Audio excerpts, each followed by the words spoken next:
Everyone, welcome back to my channel. मैं हूं dietitian Anita. Corona के बाद एक और बीमारी ब्लैक फंगस यानी म्यूकोमाइकोसिस, इस बीमारी ने सबको डरा करके रखा हुआ है। ब्लैक फंगस क्या है, इसके क्या लक्षण हैं और इसके इलाज के बारे में तो आज इसी बीमारी के बारे में हम चर्चा करेंगे। और हमारी चर्चा में हमने एक स्पेशल गेस्ट को इन्वाइट किया है, डॉक्टर पीके सिग्रोल जी को, जो कि मेरे हस्बैंड भी हैं। आपका इस चैनल पे स्वागत है। नमस्कार, मैं डॉक्टर पीके सिंगरौल। डॉक्टर साहब म्यूकोमाइकोसिस के बारे में कुछ महत्वपूर्ण जानकारी शेयर करेंगे। चलिए वीडियो को स्टार्ट करते हैं। वीडियो को लास्ट तक देखिएगा और वीडियो आपको हेल्पफुल लगे तो वीडियो को लाइक और शेयर जरूर कीजिएगा। आज आप हमारे व्यूअर्स को बताएंगे ब्लैक फंगस होता क्या है, ये दुनिया में पहले से था या अभी इसने, जैसे कोरोना ने अचानक से आकर के दुनिया में तहलका मचा दिया, वैसे ये भी आ गया है, या पहले से ही ये हमारे एनवायरनमेंट में था? ब्लैक फंगस पहले से यहाँ था, इसके गिने चुने ही केस आते थे, इसलिए लोगों को इसके बारे में जानकारियाँ नहीं होती थी। पर कोरोना के बाद अचानक से इसके केसों में तेज़ी आ गई, इसलिए ब्लैक फंगस के बारे में लोगों में थोड़ा सा चर्चा और एक डर का माहौल पैदा हो गया। ब्लैक फंगस, जैसा कि नाम से स्पष्ट होता है कि आम चाल भाषा में फंगस को फफूंद बोलते हैं। जैसे कि हमारे घर में जो रोटी बच गई या ब्रेड बच गया, उसको हमने कोने पे डाल दिया और वो काफ़ी समय तक वहाँ पे रखी हुई है। उसमें देखे होंगे कुछ समय बाद उसमें एक सफ़ेद कलर का पैच बनने लगता है, वो धीरे धीरे फिर ब्लैक हो जाता है। उसी को ही अपन ब्लैक फंगस कहते हैं। अब मैं ये जानना चाहती हूँ कि ये ब्लैक फंगस ठीक है एनवायरनमेंट में तो है, पर ये हमारी बॉडी में कैसे एंटर करता है? ब्लैक फंगस जो है ये हवा के माध्यम से हमारे नाक के रास्ते से शरीर के अंदर पहुंचता है, जो ये नाक की मेम्ब्रेन पे चिपक के और वहाँ पे अपनी धीरे धीरे ग्रोथ करने लगता है और यहाँ से ये ग्रोथ बढ़कर हमारी आँखों में, लंग्स में और ब्रेन तक ये पहुंच जाता है। डॉक्टर साहब, अगला क्वेश्चन मेरा ये है कि जैसे कोरोना एक व्यक्ति से दूसरे व्यक्ति में फैल जाता है, तो क्या ये ब्लैक फंगस भी उसी तरह है? क्या ये एक व्यक्ति से दूसरे व्यक्ति में फैल सकता है? ब्लैक फंगस जो होता है, ये जैसे मैंने बताया कि एक प्रकार का फंगस है।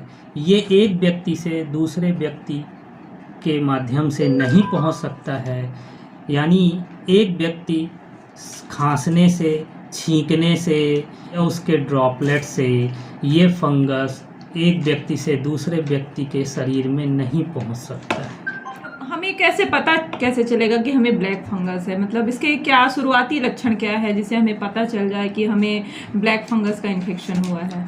ब्लैक फंगस के जो लक्षण होते हैं वो मुख्यतः है नाक, मुंह और आँख आदि से काले कण अथवा काला रिसाव समझ में आए, या फिर आपकी नाक बंद समझ में आए, नाक के आसपास गालों की हड्डियों में दर्द, चेहरे में सूजन, सुन्नपन, सूजन, लगातार हेडेक यानी सिर दर्द, आँखों में दर्द, आँखों और नाक के आसपास दर्द होना, लालपन समझ में आना, बुखार आना, शरीर में नीलापन आना, फेफड़ों में पानी आना, खून की उल्टी होना, मुंह से बदबू आना, मानसिक भ्रम होना, ये मुख्यतः लक्षण होते हैं। ब्लैक फंगस जो है, इसका खतरा सबसे ज़्यादा किन्हें है?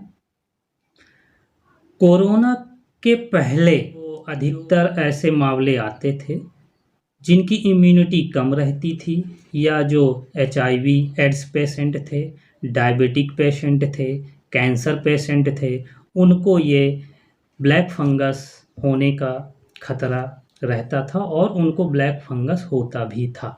पर कोरोना वायरस की वजह से हमारी शरीर की जो इम्यूनिटी कम हुई, या कोरोना के दौरान जो हमने अपना ट्रीटमेंट लिया, स्पेशली पहला स्टीरॉयड है उसका काफ़ी ज़्यादा उपयोग होना, और दूसरा जो ऑक्सीजन का हमने उपयोग किया वो अनहाइजीनिक तरीके से उसका जो उपयोग किया गया, उसकी वजह से ब्लैक फंगस का ज़्यादा केसेस आए हैं।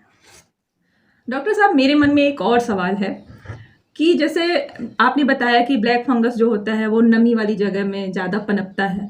तो मैं जैसे गार्डनिंग करती हूँ और मैं अपने किचन वेस्ट से कंपोस्ट बनाती हूँ, तो फूल पत्तियाँ और जो भी किचन वेस्ट होता है वो मैं कंपोस्ट बिट में, गार्डन में मैंने एक कंपोस्ट बिट बना के रखा है, उसमें मैं उसको कंपोस्ट बनाती हूँ। तो क्या मुझे भी ये ब्लैक फंगस का इन्फेक्शन हो सकता है, जो मैं इन सबके संपर्क में ज़्यादा रहती हूँ?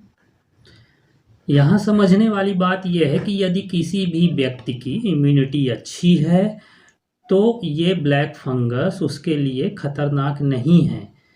ब्लैक फंगस नमी वाली स्थानों में ज़्यादा ग्रोथ करता है।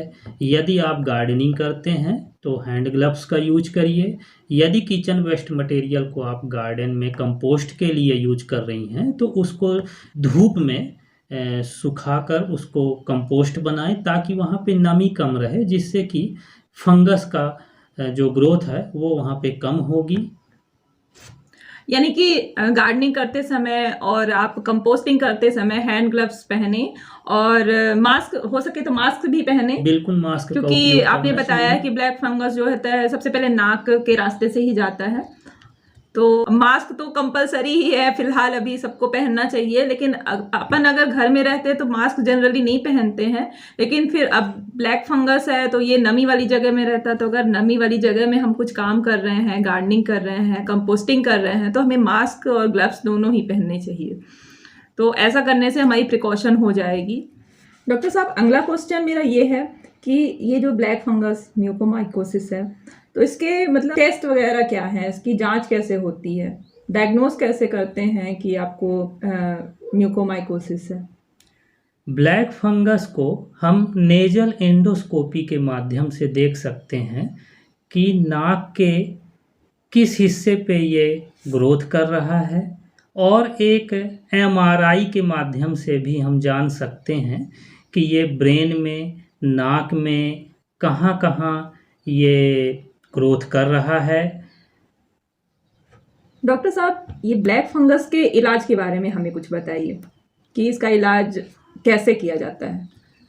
ब्लैक फंगस का जो इलाज है वो यदि शुरुआती दौर पे ही उसे डायग्नोस कर लिया जाए तो ये हमारे लिए खतरनाक साबित नहीं होता है।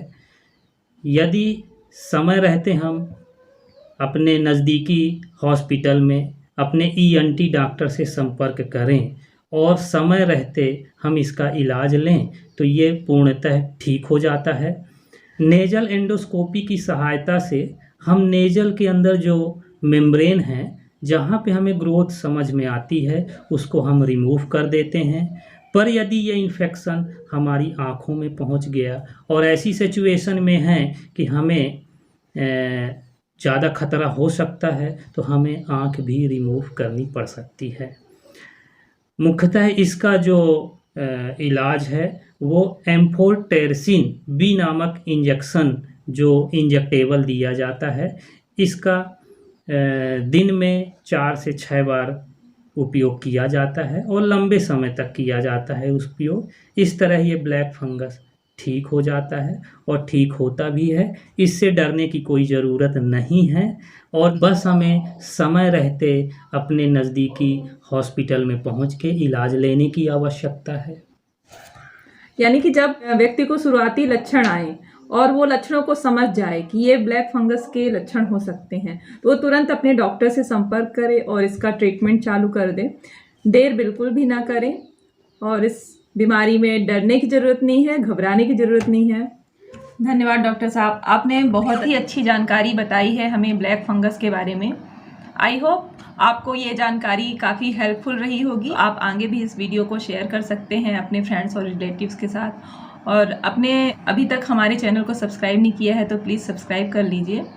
मैं ऐसे ही हेल्दी लाइफ स्टाइल के वीडियो अपने चैनल पर अपलोड करती रहती हूँ। तब के लिए अपना ध्यान रखें, मिलते हैं नेक्स्ट वीडियो में। Bye bye, take care.